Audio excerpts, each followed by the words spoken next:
Hi hello friends, എല്ലാ കൂട്ടുകാർക്കും പുതിയൊരു റിവ്യൂയിലേക്ക് സ്വാഗതം. അങ്ങനെ നമ്മുടെ സൂര്യനാരായണൻ പറഞ്ഞതനുസരിച്ച് വക്കീൽ നേരെ പോണത് ആ റിസോർട്ടിലെ യഥാർത്ഥ ഉടമയടുത്തായിരുന്നു. അപ്പോൾ അയാൾക്ക് പറയുന്നുണ്ട് ഈ കാര്യം സൂര്യനാരായണ വർമ്മയുടെ കുടുംബത്തിൽ വല്ലാത്ത പ്രശ്നം ഉണ്ടാക്കിയിട്ടുണ്ട്, ഈ സംഭവം എങ്ങനെയാണ് പുറത്തറിഞ്ഞത് എന്ന് ചോദിക്കുകയാണ്. അപ്പോൾ അയാൾ പറയുന്നുണ്ട് എനിക്ക് അറിയില്ല എന്ന് പറയാണ്. നമ്മൾക്ക് രണ്ടുപേർക്കും മാത്രം അറിയുന്ന രഹസ്യം മൂന്നാമതൊരാൾ എങ്ങനെ അറിഞ്ഞു? ഈ സത്യം വേറെ ആൾ അറിയുന്നുണ്ടെങ്കിൽ അതിൻ്റെ ഒന്നില്ലെങ്കിൽ ഞാൻ പറയണം, അല്ലെങ്കിൽ താൻ പറയണം. ഞാൻ ആരും പറഞ്ഞിട്ടില്ല, സത്യം പറ, നിങ്ങൾ ആർക്കെങ്കിലും പറഞ്ഞിട്ടുണ്ടോ എന്ന് വക്കീൽ ചോദിക്കുമ്പോഴേക്കും അയാളൊന്ന് ആലോചിക്കുന്നുണ്ട്. ഇപ്പം എനിക്ക് മനസ്സിലായി, പക്ഷെ അതിനെ കേരളത്തിൽ വെച്ചിട്ട് ആർത്തും പറഞ്ഞിട്ടില്ല, വിദേശത്ത് വെച്ചിട്ട് ഞാൻ ഒരാൾക്ക് പറഞ്ഞിട്ടുണ്ട്. ഞാൻ അതിനെക്കുറിച്ച് കൂടുതൽ വിവരങ്ങൾ പറയാം, നിങ്ങൾ അകത്തേക്ക് വരാൻ വേണ്ടി പറഞ്ഞ് വിളിക്കുകയാണ്. അതേ സമയത്ത് നമ്മുടെ വിനായകനാണെങ്കിൽ രാഘവനോട് പറയണ്ടേ, എടാ നിന്റെ മോളെ എനിക്ക് കല്യാണം കഴിപ്പിച്ചിട്ട് നീ എത്ര പൈസ എൻ്റെ അടുത്ത് നിന്ന് മേടിച്ചിരിക്കുന്നത്? മര്യാദയ്ക്ക് അവളെ ആ സൂര്യയുടെ വീട്ടിൽ നിന്ന് വിളിച്ചെടുക്കി കൊണ്ടുവരാതെ എനിക്ക് അറിയാനായിട്ടല്ല, പിന്നെ ഞാൻ അത് വേണ്ടെന്ന് വെച്ചിട്ടാണ്. മര്യാദയ്ക്ക് ഇന്ന് എനിക്ക് നിന്റെ മോളെ കിട്ടിയില്ലെങ്കിലുണ്ടല്ലോ, ഞാൻ ആ സൂര്യനാരായണന്റെ വീട്ടിലേക്ക് പോകും. എന്നിട്ട് നിന്റെ മോളെ ഉണ്ടല്ലോ ലച്ചുവിനെ, അവളെ വലിച്ചെടുക്കി കൊണ്ടുവന്നിട്ട് ഞാൻ കഴുത്തിൽ താലി കെട്ടി എൻ്റെ ഭാര്യയ്ക്ക് ഫസ്റ്റ് നൈറ്റും കഴിഞ്ഞിട്ടേ വിടുള്ളൂ എന്ന് പറയണം. എൻ്റെ വിനായകൻ നീ ഒന്ന് അടങ്ങ്, അവളെ ഞാൻ എങ്ങനെയൊക്കെ നിന്റെ അടുത്തേക്ക് എത്തിക്കാം, നീ കുറച്ച് സമയം കൊടുത്ത് എത്ര സമയം ഞാൻ നിനക്ക് തരണോടാ എന്നൊക്കെ പറഞ്ഞുകൊണ്ടിരിക്കുകയാണ്. അതിനുശേഷം നമ്മുടെ രാഘവൻ നേരെ പോണത് നമ്മുടെ തമ്പിയുടെ അടുത്തേക്കാണ് കേട്ടോ. തമ്പിയുടെ അടുത്ത് പറയണ്ടേ, എന്നാലും എൻ്റെ മോളെ നിങ്ങളല്ലേ സൂര്യനാരായണ അടുത്ത് നിങ്ങളല്ലേ അറിയിച്ചതെന്ന് പറയാണ്. ഞാനെന്ത് ചെയ്യുന്നതാടാ? എടാ, അല്ലെങ്കിൽ നിനക്കൊരു നാണം ഉണ്ടടാ? സ്വന്തം മകൾക്ക് എത്ര പ്രായമുണ്ടാ? ഒരു 10-18 വയസ്സുള്ള പെൺകുട്ടീനെ നിന്റെ പ്രായമുള്ള ആ വിനായകനെ കൊണ്ട് കെട്ടിക്കാൻ നിനക്ക് നാണല്ലേ? അവരുടെ കോലം കണ്ടാലാ മതി, കാട്ടാണനെ പോലെ ഉണ്ടാവാൻ നിനക്ക് നാണുണ്ടാ? നിന്റെ സ്വന്തം മകളല്ലേ ലച്ചു, അവനെ കൊണ്ട് കെട്ടിക്കാൻ നിനക്കൊരു മടിയില്ലേ? നീ ഒരു കാര്യം ചെയ്യും, നീ എടുത്ത് പോവാൻ നോക്ക് എന്ന് പറയാണ്. ഇല്ല, ഞാൻ പോവില്ല, എനിക്ക് എൻ്റെ മോളെ എത്തിച്ച് ഇവിടെ കിട്ടിയേ പറ്റുമെന്ന് പറയുമ്പോൾ, എടാ നീ വെറുതെ നിന്റെ കൈ കേടാക്കണ്ട കേട്ടോ, നിന്റെ ശരീരം കേടാക്കണ്ട. അഭിരാമിൻ്റെ അടുത്ത് കളിച്ചാലുണ്ടല്ലോ നീ ചിലപ്പോൾ ജീവനോടെ പോവില്ല. നീ ഒരു കാര്യം ചെയ്യടാ, നിനക്ക് നല്ലൊരു സെക്യൂരിറ്റി പണി ഞാൻ വേണമെങ്കിൽ തരാം, നീ സെക്യൂരിറ്റി പണി എടുത്തിട്ട് മര്യാദയ്ക്ക് ജീവിക്കാൻ നോക്കടാ, ഈ വിനായകൻ്റെ കൂടെ നടക്കുന്ന ജീവിതം നീ ഒഴിവാക്കടാ എന്ന് പറഞ്ഞിട്ട് നമ്മുടെ തമ്പി അവിടെ നിന്ന് പോവാട്ടോ. രാഘവനാണെങ്കിൽ എന്ത് ചെയ്യണമെന്ന് അറിയില്ല.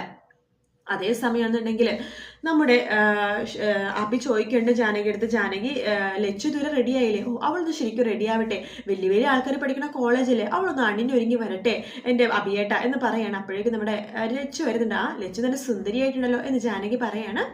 അതിനുശേഷം നമ്മുടെ ജാനകി പറയണ്ട, നീ എന്തായാലും പഠിച്ച് മിടുക്കിയായിട്ട് വരണം മോളെ എന്നൊക്കെ പറഞ്ഞിട്ട് അനുഗ്രഹിക്കുകയാണ്. ലച്ചു നേരെ പോയിട്ട് അബിയുടെ കാലിൽ വീഴുവാണ്. നന്നായിട്ട് വരും മോള് എന്ന് പറയുന്നുണ്ട്. ജാനകിയുടെ കാലിലേക്ക് വിടുന്നുണ്ട്. ജാനകി വേണ്ട മോള് നന്നായിട്ട് വരും, എന്നിട്ട് പഠിച്ച് മിടുക്കിയാവണം, ഡോക്ടർ ആവണം എന്നൊക്കെ പറയാണ്.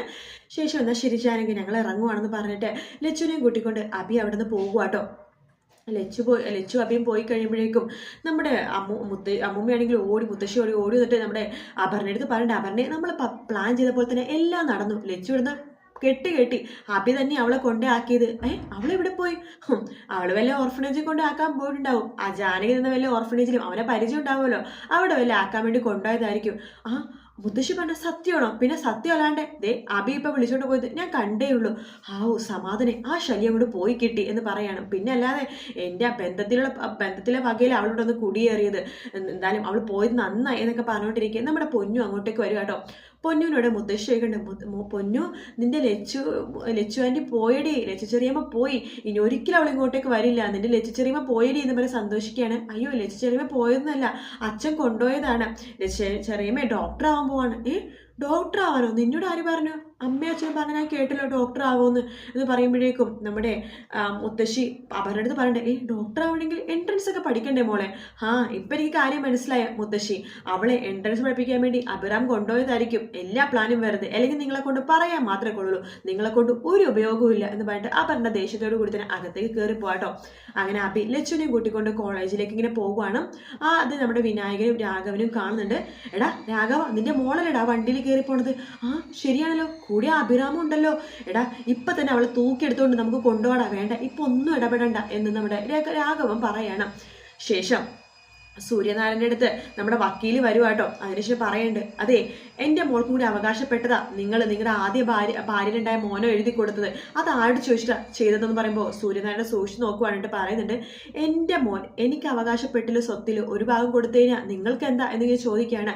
അതിനുശേഷം നമ്മുടെ സൂര്യ ചോദിക്കുന്നുണ്ട്, നിങ്ങൾക്കിപ്പോൾ ഇവളല്ലാണ്ട് വേറൊരു മകളുണ്ടെന്നിരിക്കട്ടെ, ആ മകൾക്ക് നിങ്ങൾ സ്വത്തുക്കൾ കൊടുക്കുമ്പോൾ ആരെങ്കിലും ചോദിക്കേണ്ട ആവശ്യം നിങ്ങൾക്കുണ്ടോ? ഇല്ലല്ലോ. അതുപോലെ തന്നെ ഞാനും ചെയ്തോളൂ, എൻ്റെ മോന് അവകാശപ്പെട്ട സ്വത്ത് ഞാൻ കൊടുത്തു, ഞാൻ ആരെ വെട്ടിച്ചൊന്നും അല്ലല്ലോ, ഞാൻ താലി കെട്ടിയ എൻ്റെ ആദ്യ ഭാര്യയിലുണ്ടായ മകനാണ് ഞാൻ അവനെ ഇപ്പം തന്നെ സ്വത്തുക്കൾ എഴുതി കൊടുത്തിട്ടുണ്ടെങ്കിൽ അതിന് ഒരു കാരണമേ ഉള്ളൂ. നാളൊരു സമയത്ത് എൻ്റെ ബാക്കി മക്കൾ ഈ സത്യങ്ങളൊക്കെ, എൻ്റെ ആദ്യ ഭാര്യനുണ്ടായ മകനാണ് അഭിരാമ എന്ന് പറഞ്ഞ സത്യം അറിഞ്ഞു കഴിഞ്ഞാൽ അവനെ ഒറ്റപ്പെടുത്തരുത്, സ്വത്തുക്കളൊന്നും കൊടുക്കാതിരിക്കരുത്. അതുകൊണ്ട് ഇന്ന് തന്നെ ഞാൻ അവനുള്ള സ്വത്തുക്കൾ എഴുതി കൊടുത്തു, അത്രയേ ഉള്ളൂ. എടോ തനിക്ക് നാളുണ്ടാടും ഇങ്ങനെ പറയാനുണ്ട് സൂര്യ. തൻ്റെ ഭാര്യ പോലും ഈ തരണ്ട് മിണ്ടിയിട്ടുണ്ടോ എന്ന് ചോദിക്കുകയാണ്. ആ സമയത്ത് സൂര്യ പറയുന്നുണ്ട്, അതെ, എനിക്ക് ഈ സംഭവത്തോടു കൂടി ഒരു കാര്യം മനസ്സിലായി. സ്വത്തുക്കളും പണവും വരുമ്പോൾ ബന്ധങ്ങളുടെ വില അപ്പം മനസ്സിലാകും എന്നൊക്കെ പറയാണ്. പിന്നെ എൻ്റെ കുടുംബകാര്യത്തിൽ നിങ്ങൾ ഇടപെടണ്ട എന്ന് പറയുമ്പോഴേക്കും അച്ഛൻ എന്ത് ഭാവിച്ചില്ല, അച്ഛൻ ഇവിടുന്ന് പോവാൻ നോക്ക് എന്നിങ്ങനെ പറയാണ്. ശേഷം നമ്മുടെ ജാനകി വന്നിട്ട് അച്ഛനോട് സൂര്യയോട് പറയണ്ട, അച്ഛൻ എന്തിനാ അച്ഛൻ ഞങ്ങൾക്ക് വേണ്ടിയിട്ട് അച്ഛൻ ഇങ്ങനെയൊക്കെ എല്ലാവരുടെ മുമ്പിൽ നാണം കിടന്നത്, ഞങ്ങൾക്ക് സ്വത്തുക്കളും ഒന്നും വേണ്ട അച്ഛ എന്ന് പറയാണ്.